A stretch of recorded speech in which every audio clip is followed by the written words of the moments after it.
ఉన్నది ఒక్కటే బతుకు, బతికితే ఇప్పుడే బతుకు. నీకేమి కావాలో వెతుకు, నీకు నచ్చినట్టు నువ్వు బతుకు.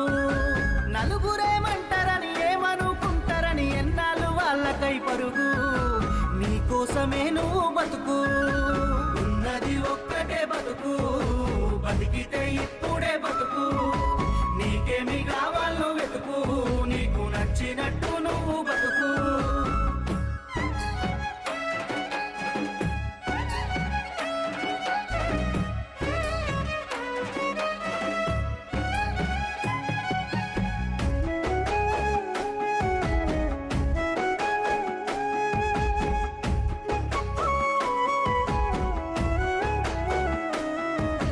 అంటాడు అంటానే ఉంటాడు, కాలాన్ని ఎవడాపగలడు, పోయిన సమయాన్ని తిరిగిచ్చేదెవరు?